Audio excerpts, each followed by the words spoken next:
l'ogre m'a mordu. Il a mangé ma bouche, puis ma langue.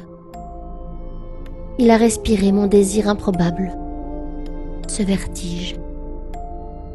Puis il a pris ma chair avec ses dents. C'était douloureux. C'était doucement, piquant, violent, tendrement, avec talent. Mon ogre m'a pris un instant seulement, dans un éclair, un cri. J'offre l'abandon.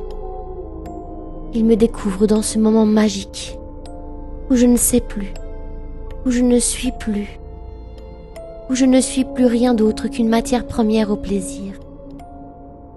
Je veux l'emporter dans cette douce folie qui fait de moi une autre que je ne connais pas, une autre qui ne sait rien, qui ne pense pas, qui ne sait que jouir et jouer. Cette autre-là est pour lui. Je la lui livre en conscience, en confiance. L'ogre m'a mordu, et cette morsure brûle encore. Il a mordu et me laisse affamée de lui. Il a mordu mon être tout entier, ma peau, ma tête, mon cœur. Parfois, les ogres vous dévorent bien plus qu'ils ne le pensent. Parfois, ils ne se rendent pas compte que la morsure irradie, voyage, conquiert et reste brûlante quelque part à l'intérieur. Vous m'avez mordue tout entière. Suivez-moi. Notre plaisir n'est que lumière. Je sais votre détresse. Sur ma peau sensible, cicatrice et tendresse.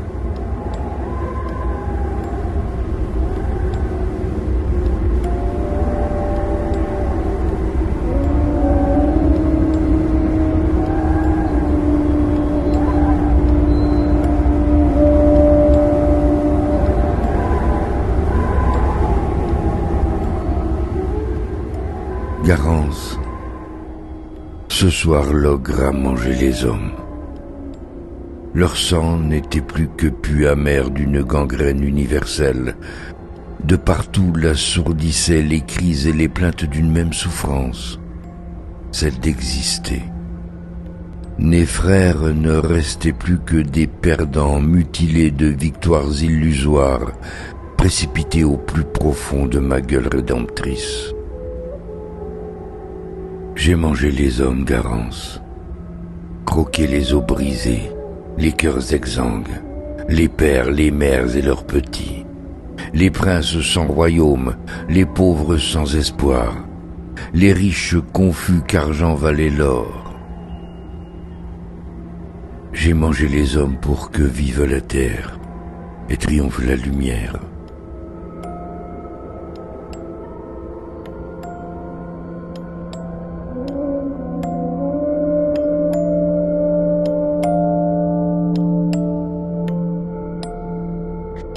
Après la foudre, que reste-t-il de la vie?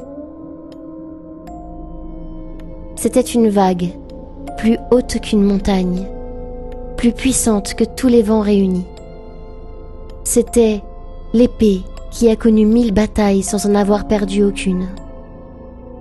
Une tempête cruelle et douce qu'aucun homme, aucune femme ne peut maîtriser. Que font les rivières quand la tempête plonge en elles comme un oiseau blessé? C'était un chant d'amour et de peur, ancestral, archaïque, sauvage, et jamais entendu pourtant. Deux voix en cascade qui se mêlaient sans pudeur, s'accrochaient aux parois de pierre, éclaboussant l'obscurité d'une poussière de lune sanguine. Dans quel lieu échouent les voix que le plaisir a fait naître? C'était la vie et la mort à la fois, des cœurs battant ensemble une symphonie cardiaque, anarchique, une révolution à deux.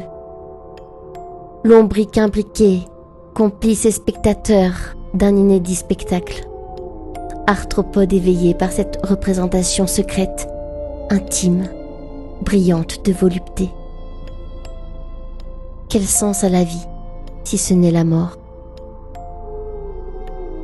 Et après, quand le silence, quand il n'y a plus de mots, quand on n'attend plus rien, quand l'écho de la vague chuchote, quand on touche le bonheur du bout des lèvres, quand il ne reste que des regards pleins de couleurs d'un jour qui veut naître, que fait-on, nu, brûlant, sur la terre froide?